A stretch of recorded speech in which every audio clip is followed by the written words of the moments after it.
கிச்சன்ல பாத்திரம் தேய்க்கும் போது தண்ணி எல்லாம் மேலே தெரிச்சு ட்ரெஸ் எல்லாம் ஈரமாகி கசகசன்னு ஆகுதா? பாத்திரம் தேய்க்கும் போது நிறைய தண்ணி வேஸ்ட் ஆகிற மாதிரி தோணுதா?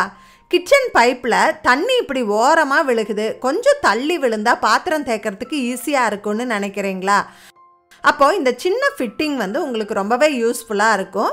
இது கிச்சன் பைப்புக்கு ஒரு ஷவர் ஹெட் மாதிரி சின்ன சின்ன ஹோல்ஸோடு வருது.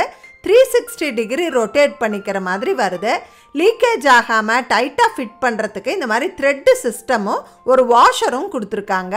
இது 3 மோடில் வேலை செய்யும். இது எப்படி பயன்படுத்துறதுன்னு பார்க்கலாம். சிங்க் பைப்பில் இந்த மாதிரி ஒரு ஹெட் இருக்கும் இல்லையா, இதை கழட்டிட்டு இதுக்கு பதிலாக நம்ம இந்த ஷவர் ஃபிட்டிங் வந்து ஃபிக்ஸ் பண்ணிக்கலாம். இந்த ஹெட்டு 360 டிகிரி ரொட்டேட் ஆகிற மாதிரி கொடுத்துருக்காங்க. நம்மளுக்கு தேவையான பொசிஷனில் நம்ம செட் பண்ணிக்கலாம். பெரிய பெரிய பாத்திரங்கள் எல்லாம் கழுவும் போது நமக்கு தேவையான மாதிரி வச்சுக்கிட்டு நம்ம ஈஸியாக கழுவிடலாம்.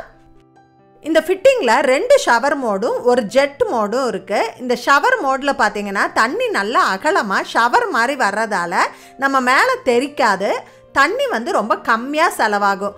கம்மியான தண்ணியில் நம்ம ஈஸியாக பாத்திரம் தேய்ச்சிட முடியும். இந்த ஜெட் மோடு பார்த்தீங்கன்னா தண்ணி நல்லா ஃபோர்ஸாக வரும். வாட்டர் பாட்டில், இந்த மாதிரி பாட்டில்ஸு, கை பூர முடியாத குட்டி பாத்திரங்கள் எல்லாம் கழுவுறதுக்கு ரொம்ப யூஸ்ஃபுல்லாக இருக்கும்.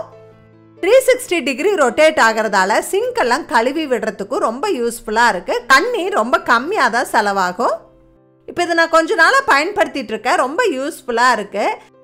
உங்கள் வாஷ் பேசனில் உங்கள் வீட்டு குட்டீஸ் எல்லாம் கை கழுவுறதுக்கு கை எட்ட மாட்டேங்குது அப்படின்னா இந்த மாதிரி ஒரு ஃபிட்டிங் வாங்கி மாட்டி விட்டுட்டோம் அப்படின்னா தண்ணி வந்து முன்னாடி வர்ற மாதிரி செட் பண்ணிக்க முடியும். ஈஸியாக கை கழுவிப்பாங்க. இது பிளாஸ்டிக்கில் இருந்தாலும் ரொம்ப டியூரபிளான ப்ராடக்டாக தான் இருக்குது.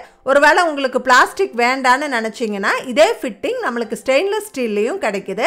இதோட ஃபுல் வீடியோ கீழே டேக் பண்ணியிருக்கேன். அதில் ப்ராடக்ட் லிங்க்கும் கொடுத்துருக்கேன். செக் பண்ணி பாருங்கள்.